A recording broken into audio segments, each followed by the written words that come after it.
జగన్మోహన్ రెడ్డి గారు తీసుకొచ్చినటువంటి medical college already ఇప్పుడు ఫంక్షనింగ్లో ఉన్నాయి. విద్యార్థులు అక్కడ చదువుకుంటున్నారు. 2023 నుంచి క్లాసులు ప్రారంభమైతే ఇప్పటికి 2 ఏళ్ల పాటు చదువులు కూడా పూర్తి చేసుకున్న కాలేజీలు 5. పాడేరులో గత సంవత్సరం మళ్ళీ అక్కడ కొత్త కాలేజీ ఏర్పాటైంది. అక్కడ 1 సంవత్సరం విద్యను కూడా పూర్తి చేసుకున్నారు. ఒకసారి విజయనగరం, ఇది జగన్మోహన్ రెడ్డి గారి విజన్. విజయనగరం మెడికల్ కాలేజ్ 2021లో ప్రారంభించి, అంటే శంకుస్థాపన చేసి 2023 సెప్టెంబర్ 15న ఆయన ప్రారంభించారు.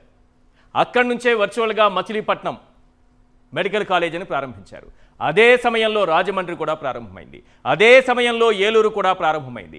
అదే సమయంలో నంద్యాల కూడా ప్రారంభమైంది. గత ఏడాది 2024లో పాడేరు మెడికల్ కాలేజీ ప్రారంభమైంది. చూసారా, విద్యార్థులు చదువుకుంటున్నారు, అక్కడ అన్ని ఫంక్షన్స్ నడుస్తున్నాయి, పేదలు వైద్యం పొందుతున్నారు, తక్కువకి లేకపోతే ఉచితంగా వైద్య సేవలు పొందుతున్నటువంటి వైద్య కళాశాలలు అక్కడ కనిపిస్తున్నాయి. మంచి ఇన్ఫ్రాస్ట్రక్చర్ అక్కడ కనిపిస్తోంది. మంచి వైద్య పరికరాలు అక్కడ కనిపిస్తున్నాయి. విద్యార్థులు చదువుకుంటున్నారు, నిపుణులు ఉన్నారు, ప్రొఫెసర్లు ఉన్నారు. ఇవన్నీ కూడా వచ్చాయి. ఇవన్నీ వచ్చిన తర్వాత రాలేదని ఈ రకంగా దుష్ప్రచారం చేస్తూ పచ్చమోక చంద్రబాబు నాయుడు గారి కనుసైగతో ఈరోజు రాష్ట్రంలోని ప్రజలను తప్పుదోవ పట్టించేటటువంటి ప్రయత్నం చేస్తుంటారు. ఇలాంటివి దయచేసి నమ్మకండి. ఇవి పునాదులు వేసినప్పుడు వీడియోస్, ఫొటోస్. ఇది వాస్తవం, ఇది వాస్తవం. ఆ కాలేజీల దగ్గరికి వెళ్ళండి.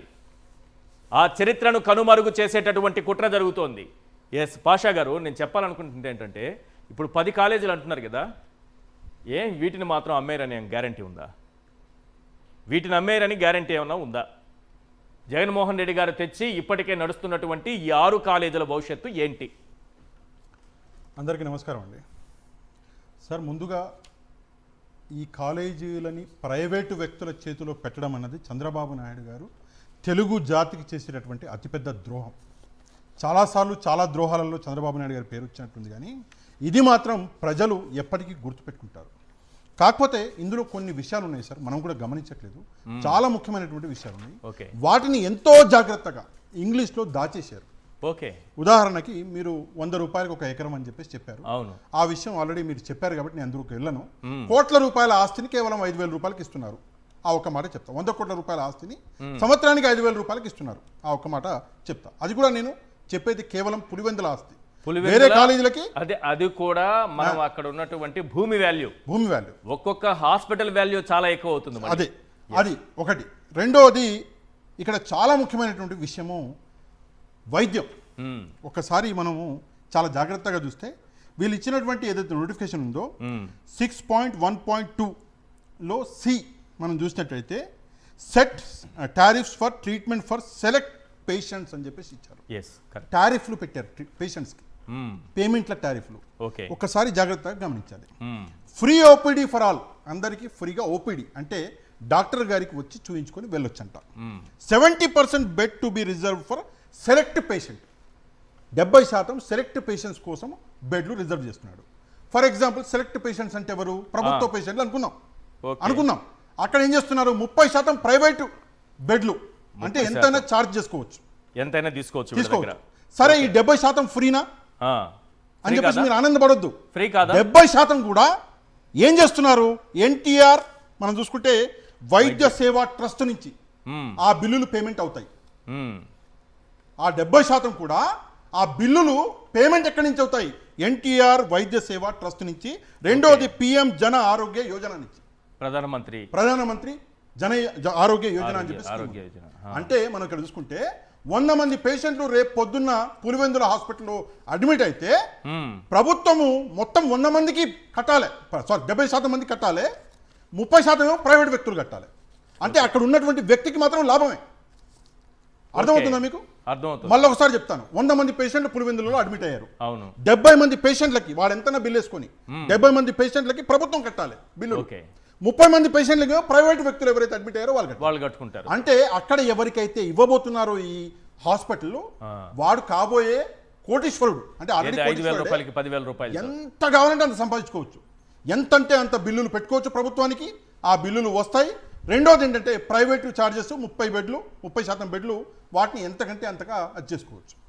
ఇది ఒకటి. నెక్స్ట్ వచ్చేసి మనం ఇక్కడ ఇంపార్టెంట్ విషయం అండి, అదేంటంటే diagnostic radiology test to be charged. Diagnostics and radiology test అంటే ల్యాబులు టెస్టులు చేయిస్తారు to be charge as per, మళ్ళీ అదే పిఎం జేఏవై ఎన్టీఆర్ సేవా ట్రస్ట్. అంటే వీళ్ళు దానికి కూడా బిల్లులు పే చేస్తారు. ఆ వ్యక్తి ఫ్రీగా చేయడం ఈ పని, దానికి కూడా అంటే మన ఆస్తిని, కోట్లాది రూపాయల ఆస్తిని ఇంకోటి చేతిలో పెట్టి మళ్ళీ వానికి బిల్లులు చెల్లించాలి. ఓకే, ఇది మామూలు కుట్ర అని చెప్పేసి మనం అనుకుంటున్నాం. ఇంతసేపు మనం భూములు ఇస్తున్నాం అనుకుంటున్నారు. లేదు, ఆ భూమి వాల్యూ సంవత్సరంలోనే సంపాదించుకుంటాడు ఆ హాస్పిటల్ ఓనర్. భూమి వాల్యూ సంవత్సరంలోనే సంపాదించుకుంటాడు. ఎందుకంటే ఈరోజు మీకు టెస్ట్ తెలుసు, ఒక ల్యాబ్కి వెళ్తే టెస్టులకి ఎంత డబ్బులు అవుతాయి. అవును, ఆ డబ్బులు 70% పేషెంట్ దగ్గర నుంచి వసూలు చేసుకోవడం అని మనం ఆనందపడతాం. కానీ బిల్లులు పెట్టి ప్రభుత్వం నుంచి వసూలు చేసుకుంటాడు కదా, ప్రభుత్వం నుంచి వసూలు చేసుకుంటాడు ఆ వ్యక్తి. ఇది ఒక క్లారిటీ. రెండోది విద్యార్థుల గురించి, fixation of user charges such as fee for students and charges for non selected patients. అంటే యూజర్ చార్జెస్ అంటే విద్యార్థులకి అండ్ నాన్ సెలెక్టెడ్ అంటే 30% మంది పేషెంట్స్కి కూడా ఇదేదైతే ఫిక్సేషన్ ఉందో ఫీజు, అది వాళ్ళ ఇష్టారీతిన చేయబోతున్నారు. అంటే మీరు కన్న కళ, జగన్మోహన్ రెడ్డి గారు కన్న కళ, ఫ్రీగా విద్యార్థులకి ఒక ఎంబీబీఎస్ సీట్ దొరకాలి, ఒక పేద విద్యార్థి ఒక డాక్టర్గా తెల్లకోటు వేసుకుని స్టెథోస్కోప్ వేసుకుని తిరగాలి అని చెప్పేసి జగన్మోహన్ రెడ్డి గారు ఏదో కలగన్నారో, ఆ కళ అన్నది మొత్తానికి ఈరోజు చంద్రబాబు నాయుడు గారు లేకుండా చేసి చంపేశారు పేద ప్రజల కళ. ఈ రోజు చాలా విషయాలు మనం మాట్లాడుతున్నాం సార్, చాలా విషయాలు బయటకు వస్తున్నాయి. అయినా కూడా చంద్రబాబు నాయుడు గారు కొంచెం కూడా వెనకడుగు వేయట్లే. ధర్నాలు జరుగుతున్నాయి, వ్యతిరేకిస్తున్నారు, ప్రజలు వద్దంటున్నారు. ఇంత పెద్ద మొత్తంలో ప్రజలు వద్దని చెప్తున్నా కూడా ఎందుకు చంద్రబాబు నాయుడు గారు వెనకడుగు వేయట్లేదు అంటే డబ్బు. ఈ డబ్బు ఇది మామూలు విషయం కాదండి. ఈ రోజు పులివెందుల మొత్తం చూసుకుంటే, మీరు వాల్యూ చూసుకుంటే 100 కోట్లు భూమికి, 165 కోట్లు ఏదో కట్టామన్నారు. మొత్తం చూసుకుంటే మీకు మాక్సిమం 120 కోట్ల వాల్యూ అని చెప్పేసి మనం అనుకుంటాం. కాదు సార్, అది సంవత్సరానికి 100 కోట్ల బిజినెస్. అది సంవత్సరానికి 100 కోట్ల బిజినెస్. అది ఆ బిజినెస్ కనిపిస్తుంది. 100 కోట్లు ఇంటూ 10 కాలేజ్ చేసుకోండి. ఈ పీపీపీ వైరస్ అనేది మిగిలిన 7 కాలేజీలకు కూడా పట్టుకుంటుందా? 100% పట్టుకుంటుంది. ఇది బిజినెస్. ఒక్కసారి ఆ రుచి మరిగినటువంటి వ్యక్తులు ఆ 7 కాలేజీలను కూడా ఇప్పుడు తినేస్తారు. అది ఎవరి సొత్తు కాదు, నేను తెలుగుగా మాట్లాడను, ఎవరి సొత్తు కాదు, అది ఆంధ్రప్రదేశ్ ప్రజల యొక్క ఆస్తి.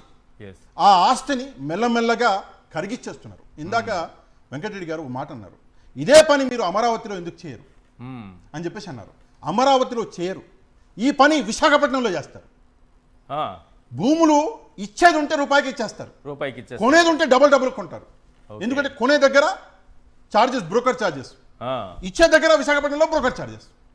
ఇటు కొన్నా కూడా డబ్బులు సంపాదించుకుంటున్నారు చంద్రబాబు. 9 పైసలకు విశాఖలో భూములు అమ్మేస్తారు. అదే అంటాను సార్. సార్ నేను 20 రూపాయలు ఇస్తా, 30 తీసుకోండి, సరే 100 తీసుకోండి, మీకు రాదులేండి చెప్తున్నాను నేను. మెడికల్ కాలేజ్ అయినా అంతే, మీ దగ్గర మీ జోబులో ఒక 5,000 ఉంటే వెళ్ళి తీసుకోవచ్చు అనుకుంటున్నారేమో. చాలా ముఖ్యమైన విషయం ఇందాక మీరు మాట్లాడారు, స్టార్టింగ్ లో మీరు చెప్పారు, ఒక వ్యక్తి పేరు చెప్పారు. అవును, ఆయనకి కాలేజీలు దక్కే అవకాశం ఉంది అని చెప్పారు. అవును, వెళ్ళి ఆయన టీం వెళ్ళి చూసి వచ్చిందని టాక్. నారాయణ గారికి అని చెప్పి చెప్పారు. సార్, నారాయణ గారికి అందుతుందా లేదా అన్న విషయం పక్కన పెడితే నారాయణ గారి మనసులకు అందుతుంది. నేను అదే అంటున్నా. ఆ మాట మాత్రం నేను ఒప్పుకుంటా. ఎందుకు ఒప్పుకుంటా చెప్తా. డైరెక్ట్ గా మేబీ నారాయణ గారు తీసుకోరేమో, ఇండైరెక్ట్ గా మాత్రం ఇది తెలుగుదేశం పార్టీ అకౌంట్ లోకి వెళ్తున్నాయి ఈ మెడికల్ కాలేజీలు.